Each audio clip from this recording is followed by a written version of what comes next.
ഇന്നത്തെ ഈ ഒരു വീഡിയോയിലേക്ക് എല്ലാ പ്രിയപ്പെട്ട കൂട്ടുകാർക്കും സ്വാഗതം. നമ്മളിന്നിവിടെ പരിചയപ്പെടുത്തുന്നത് വരാൻ പോകുന്ന 10th പ്രിലിം എക്സാമിന് ഗുണപ്രദമാകുന്ന രീതിയിൽ പ്രീവിയസ് ആയിട്ട് ചോദിച്ചിരിക്കുന്ന ചോദ്യപേപ്പറിലെ ചോദ്യങ്ങളും ഫൈനൽ ആൻസർ കീ പ്രകാരമുള്ള ഉത്തരങ്ങളുമാണ്. ഒന്നാമത്തെ ചോദ്യം, ഗംഗാ ശുദ്ധീകരണ പദ്ധതിയുടെ പേരെന്ത്?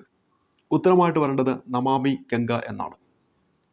2021 ഐക്യരാഷ്ട്ര സംഘടനയുടെ കാലാവസ്ഥ വ്യതിയാന സമ്മേളനം നടന്ന സ്ഥലം ഏതെന്നാണ് ചോദ്യം. ഓപ്ഷൻ ബി ആണ് നമ്മുടെ ഉത്തരമായിട്ട് വരുന്നത്, യുണൈറ്റഡ് കിങ്ഡം ആണ്.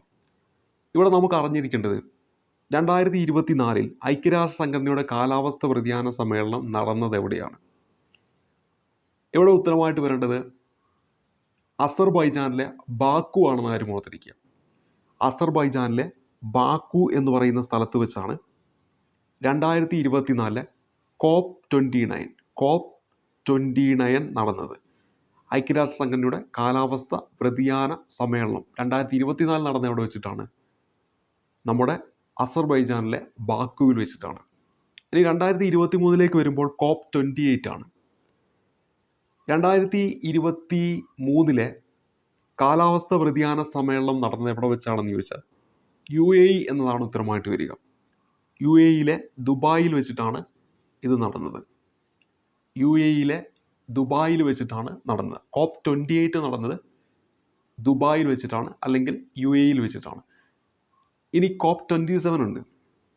COP27 നടക്കുന്നത് 2022 2022 COP27 എവിടെയാണ് നടന്നത് എന്ന് എത്രയോ പരീക്ഷകളിൽ ചോദിച്ചിട്ടുണ്ട്. അവിടെ ഈജിപ്തിലാണ്. ഈജിപ്തിലെ ഷാം എൽ ഷെയ്ഖ് എന്ന് പറയുന്ന സ്ഥലത്ത് വെച്ചിട്ടാണ്. അപ്പോൾ നമ്മുടെ പരീക്ഷയ്ക്ക് ചോദിക്കാൻ സാധ്യതയുള്ള ഒന്ന് ബാക്കു ആണ് 2024, പിന്നെ ചോദിക്കാവുന്ന 2023 അത് UAEയിലെ ദുബായിൽ വെച്ചിട്ടാണെന്ന കാര്യം ഓർത്തിരിക്കുക. ഇനി നമ്മൾ അടുത്തതായിട്ട് പരിചയപ്പെടുന്നത് 2022 ധാക്ക അന്താരാഷ്ട്ര ഫിലിം ഫെസ്റ്റിവലിൽ ഏത് ഇന്ത്യൻ സിനിമയ്ക്കാണ് മികച്ച സിനിമയ്ക്കുള്ള പുരസ്കാരം ലഭിച്ചത് എന്നതാണ് അടുത്ത ചോദ്യമായിട്ട് ഇവിടെ തന്നിരിക്കുന്നത്. ഇവിടെ ഈ ഒരു ചോദ്യത്തിൻ്റെ ഉത്തരം എന്ന് പറയുന്നത് ഓപ്ഷൻ എ ആണ്, കുഴങ്ങൾ എന്നതാണ് ഉത്തരമായിട്ട് വരിക. ഓപ്ഷൻ എ ആണ് ഈ ഒരു ചോദ്യത്തിൻ്റെ ഉത്തരമായിട്ട് വരുന്നത്. 2019 വള്ളത്തോൾ പുരസ്കാരം ലഭിച്ച സാഹിത്യകാരനാരെന്നാണ് ചോദ്യം.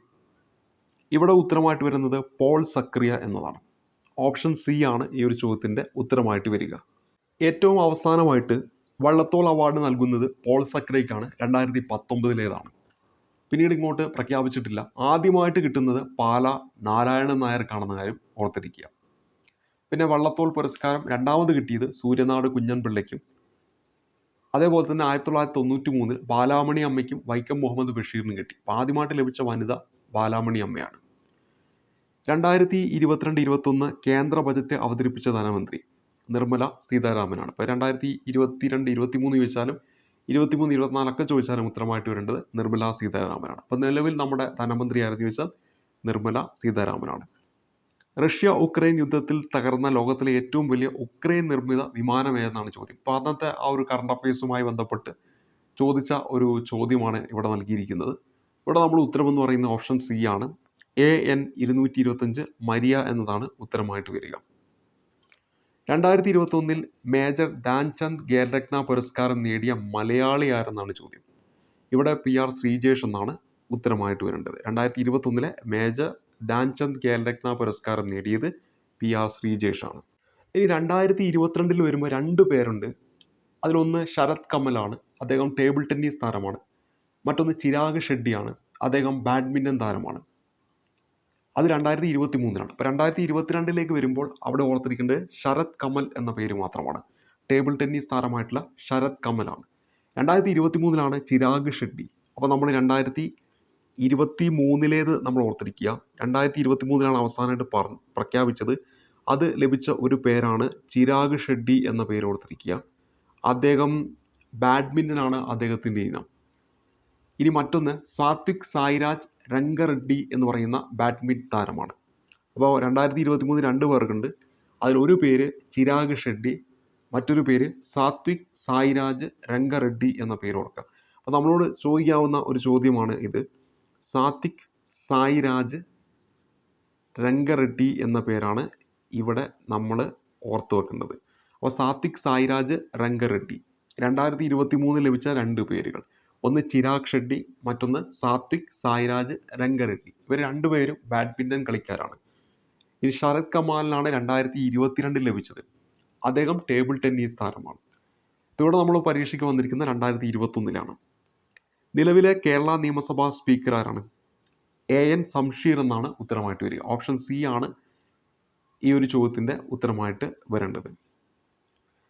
ഇനി അടുത്ത് നൽകിയിരിക്കുന്നത് 2022 ഫിഫ വേൾഡ് കപ്പിന് ആതിഥേയത്വം വഹിക്കുന്ന രാജ്യം ഏത്? ആതിഥേയത്വം വഹിച്ച രാജ്യം ഏതാണ് നമുക്ക് ചോദ്യമായിട്ട് ഇനി പ്രതീക്ഷിക്കാം. അവിടെ നമ്മുടെ ഉത്തരം എന്താണ്? 9ാമത്തെ ചോദ്യത്തിൻ്റെ ഉത്തരം ഓപ്ഷൻ ഡി ആണ്, ഖത്തറാണ്. നിലവിലെ കേരള ലോകായുക്ത ചെയർമാൻ ആരെന്നാണ് നമ്മുടെ ചോദ്യം. നിലവിൽ ആരാന്ന് വെച്ചാൽ നമ്മുടെ ഉത്തരമായിട്ട് വരേണ്ടത് honourable mister justice N Anilkumar ആണ്. ആരാണ്?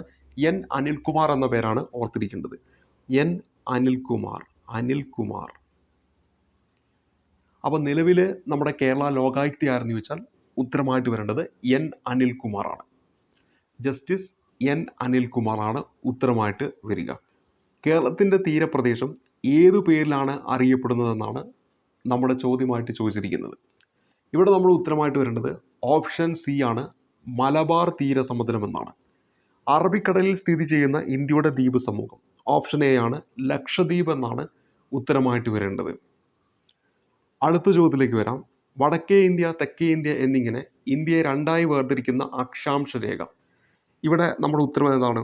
ഉത്തരായന രേഖയാണ്. ഓപ്ഷൻ ബി ആണ് ഉത്തരം.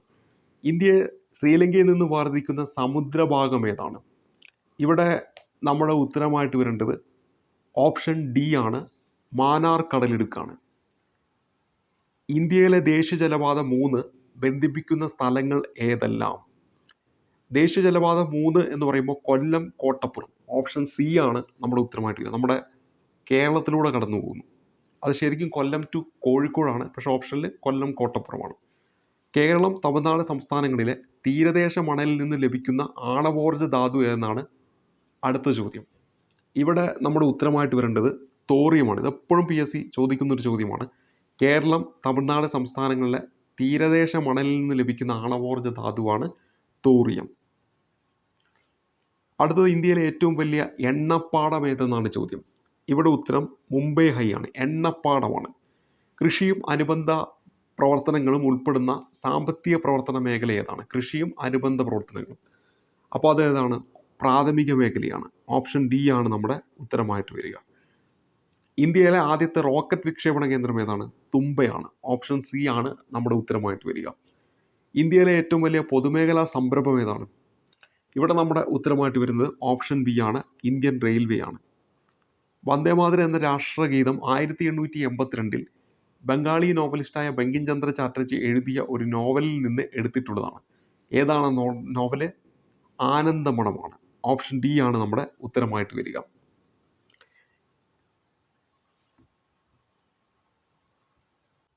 ഇന്ത്യയുടെ ദേശീയഗാനം പാടി തീർക്കുവാൻ എടുക്കേണ്ട സമയപരിധി ഇന്ത്യ ഗവൺമെൻറ്റിൻ്റെ ചട്ടപ്രകാരം എത്ര സെക്കൻഡാണ്? 52 സെക്കൻഡാണ്. ഇന്ത്യൻ ഭരണഘടനയിൽ 1976 ഒരു ഭരണഘടനാ ഭേദഗതി നിയമം വഴിയാണ് മൗലിക ചുമതലകൾ ഉൾപ്പെടുത്തിയത്. താഴെ പറയുന്നതിൽ ഏത് ഭരണഘടനാ നിയമം അനുസരിച്ചാണ് 10 ചുമതലകൾ ഇന്ത്യൻ ഭരണഘടനയിൽ ഉൾപ്പെടുത്തിയത്? 42ാം ഭേദഗതി എന്നാണ് ഉത്തരം. ഓപ്ഷൻ സി ആണ് നമ്മുടെ ഉത്തരമായിട്ട് വരിക.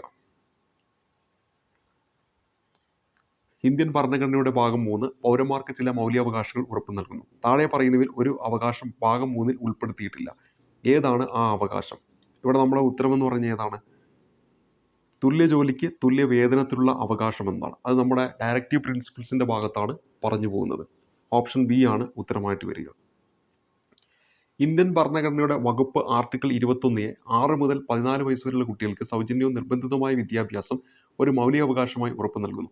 ഏത് ഭരണഘടനാ ഭേദഗതി നിയമം അനുസരിച്ചാണ് ഈ വകുപ്പ് ഭരണഘടനയിൽ ഉൾപ്പെടുത്തിയത്? ഇവിടെ നമ്മൾ ഉത്തരമായിട്ട് വരേണ്ടതാണ് 86ാം ഭേദഗതി. ഓപ്ഷൻ എ ആണ് ഉത്തരമായിട്ട് വരിക. ഇന്ത്യൻ ഭരണഘടനയിൽ ഭരണഘടനാ രൂപീകരണ വേളയിൽ ഒരു മൗലികാവകാശമായി ഉൾപ്പെടുത്തുകയും പിന്നീട് 44ാം ഭരണഘടനാ ഭേദഗതിയിലൂടെ എടുത്തു മാറ്റപ്പെടുകയും ചെയ്ത അവകാശം താഴെ പറയുന്നവയിൽ ഏതെന്ന് തിരിച്ചറിയുക. ഇവിടെ നമ്മൾ ഉത്തരമായിട്ട് വരേണ്ടത് എന്താണ്? ഓപ്ഷൻ ഡി ആണ്, സ്വത്തവകാശം എന്നതാണ് ഉത്തരമായിട്ട് വരിക.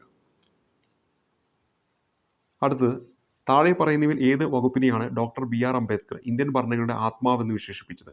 ഓപ്ഷൻ ബി 32ാം വകുപ്പ്. അടുത്ത ചോദ്യം, വിവരാവകാശ നിയമം ഇന്ത്യൻ പാർലമെന്റ് ഏത് വർഷമാണ് പാസാക്കിയത്?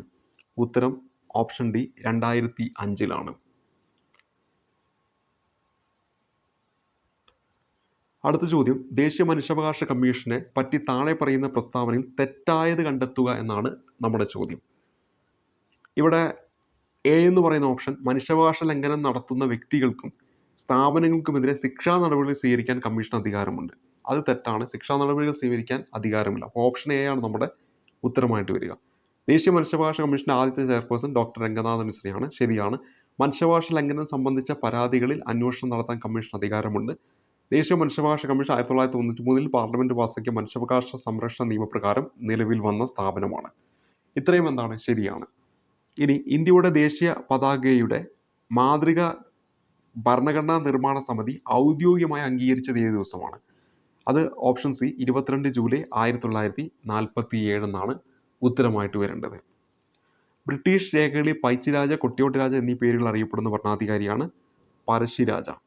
കേരളത്തിൽ നടന്ന മാപ്പിള കലാപങ്ങളെക്കുറിച്ച് അന്വേഷിക്കാൻ നിയമിക്കപ്പെട്ട കമ്മീഷനാണ് തന്നിരിക്കുന്നത് ലോഗൻ കമ്മീഷൻ. ലോഗൻ കമ്മീഷൻ എന്ന ഉത്തരമാണ് നമ്മുടെ ഉത്തരമായിട്ട് വരിക. അപ്പോൾ ഓപ്ഷൻ സി ആണ് നമ്മുടെ ഉത്തരം.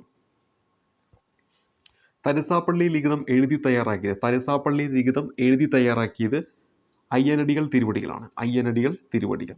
ആധുനിക കാലത്തെ മഹാത്ഭുതം എന്ന് ഗാന്ധിജി വിശേഷിപ്പിച്ചത് പണ്ടാരപ്പാട്ട് വിളംബരത്തെയാണോ, ജന്മികുടിയാൻ വിളംബരത്തെയാണോ, ക്ഷേത്രപ്രവേശന വിളംബരത്തെയാണോ, കുണ്ടറ വിളംബരത്തെയാണോ? ഇവിടെ നമ്മുടെ ഉത്തരമായിട്ട് വരുന്നത് ഓപ്ഷൻ ബി ആണ്, ക്ഷേത്രപ്രവേശന വിളംബരമാണ്. അപ്പോൾ ഇവിടെ നമ്മുടെ ഉത്തരം എന്താണ്?